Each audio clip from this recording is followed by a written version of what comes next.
Innamal mu'minuna ikhwatun fa aslihu baina akhwaykum wattaqullaha la'allakum turhamun. Sesungguhnya orang-orang mukmin adalah bersaudara. Karena itu, damaikanlah antara kedua saudaramu dan bertakwalah kepada Allah supaya kamu mendapat rahmat. Ya tak? Kalau menurut Allah dalam ayat ini, orang yang beriman dimanapun berada, apapun status sosialnya, kewajibannya itu sama, yaitu bersaudara satu dengan lainnya. Bahkan ayat ini menggunakan innama, adat hasr, pembatas. Maksudnya jika tidak demikian maka tidak. Jika orang beriman tidak mau menjunjung tinggi persaudaraan sesama mukmin, maka imannya bermasalah di hadapan Allah. Karena adat hasr itu kan kalau diartikan bisa jika tidak demikian maka tidak. Jika tidak mau bersaudara maka imannya dipertanyakan. Karena kewajiban orang beriman dimanapun sama. Mau di Indonesia, mau di tanah Arab, di Eropa, di Amerika Latin atau dimanapun, asal dia beriman, orang iman lainnya adalah saudara bagi dirinya. Ikhwah, Bapak Ibu bisa cek setiap Al-Quran atau hadis menggunakan kata ikhwah atau ukhuwah dan turunannya ikhwan, akhun, ukhtun dan lain sebagainya. Itu berarti sedang menunjukkan pada persaudaraan yang sangat erat, sangat dekat, seperti berasal dari satu bapak yang sama. Itu ikhwah. Mau akhun, mau ukhtun, mau ikhwah, mau ukhuwah, mau ikhwan atau akhwat, kata ini tidak digunakan oleh Al-Quran, oleh hadis maupun oleh orang-orang Arab kecuali untuk menunjuk makna persaudaraan yang sangat erat, sangat dekat, tidak terputus oleh hal apapun juga. Dan persaudaraan ini seakan-akan bersumber dari satu bapak yang sama. Bapaknya orang yang beriman itu sama, Nabi Adam. Maka tidak sepantasnya saudara yang berasal bersumber dari satu bapak yang sama kok terus berselisih berkepanjangan. Tidak sepantasnya demikian. Oleh karenanya ayatnya berlanjut fa'aslihu baina akhawaikum, islahkanlah di antara saudara kalian yang berselisih. Adanya ayat fa'aslihu baina akhawaikum, adanya perintah Allah yang seperti ini, itu menunjukkan adanya potensi perselisihan yang melibatkan orang-orang yang beriman dalam muamalah mereka. Maka Allah turunkan perintah ini, sehingga adanya perintah ini menunjukkan potensi perselisihan di tengah-tengah orang yang beriman dalam muamalahnya. Namun perselisihan itu jangan melahirkan, jangan menyebabkan dendam kesumat. Kalau dendam sesama orang Islam sama orang-orang yang beriman, berarti wis salah kabeh kuwi, ra enek sing bener. Kenapa saling dendam? Wong perintahnya kamu berselisih, islah, sudah selesai.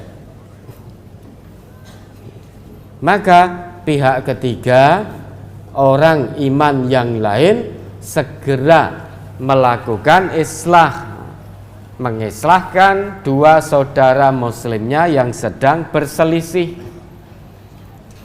Sesudah itu wattaqullah, bertakwalah kepada Allah. Baik ketika diislahkan, itu mau diislahkan, ojo bergudul. Karena sifat bergudul itu sifatnya orang munafik, itu sukanya bergudul. Nggak mau diislahkan, bergudul karena rumangsa bener dewe, itu sifatnya orang munafik. Nabi kita bersabda, arbaun, ada 4 hal, man kunna fihi kana munafikon khalison.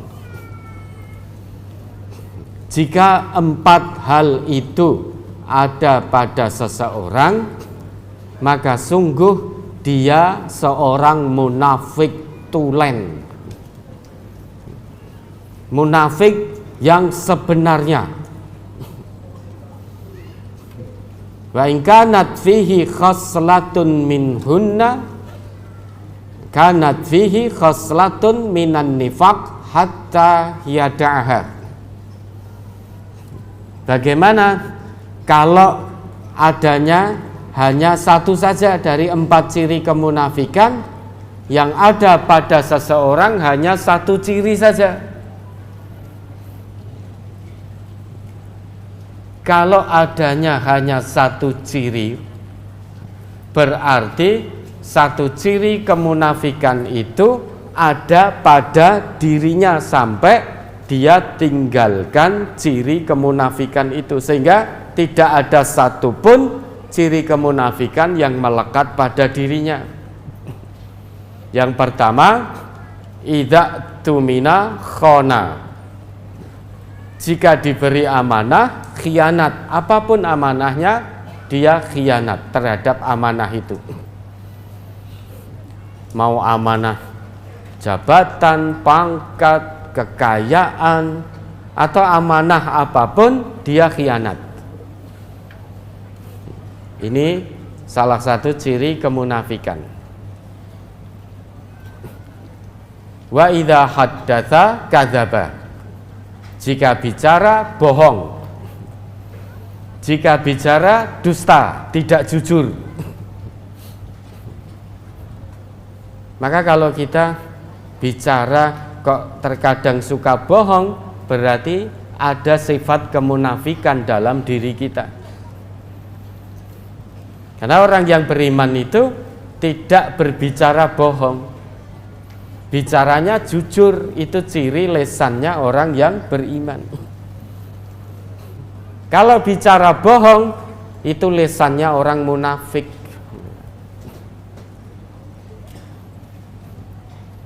Kemudian yang ketiga, wa idza ahada ghadara, apabila berjanji dia menyelisih, lari dari janjinya. Dia menjanjikan sesuatu, tidak ditepati, dan tidak mau berusaha untuk menepati janjinya. Maka ini ciri kemunafikan. Yang keempat, wa idza khasama fajara, jika berselisih, jika bertengkar, itu curang, bergudul. Maka orang yang beriman berselisih, didamaikan, diislahkan, kok tidak mau, berarti dia menyimpan sifat kemunafikan. Karena perintah Allah fa'aslihu, islahkanlah. Baik yang diislahkan maupun yang mengislahkan landasannya taqwallah, ketakwaan kepada Allah. Lah kita tidak boleh mengislahkan orang Islam yang sedang berselisih tapi bela siji lan sijine, itu tidak boleh, tidak objektif namanya. Mung gara-gara yang sedang berselisih kebetulan karib kerabat kita, anak kandung kita, mau mengislahkan tetapi bela anak dhewe, itu bukan pengislah yang baik, karena tidak bisa berlaku adil. Yang mengislahkan juga harus berlaku adil, karena perintah Allah demikian. Kunu qawwamina lillah syuhada'a bil qisti. Jadilah kalian, hei orang-orang yang beriman, penegak-penegak kebenaran karena Allah dengan cara menjadi saksi yang adil. Jadi kalau kita mengislahkan atau menjadi saksi, kewajibannya harus adil. Kalau membela salah satu dari yang sedang berselisih, berarti kita tidak adil.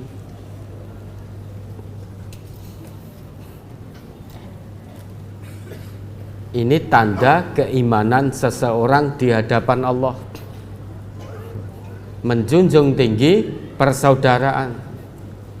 Kalau toh sangat terpaksa dalam muamalah terjadi perselisihan, dia siap ikhlas mau untuk didamaikan, untuk diislahkan, landasannya takwa.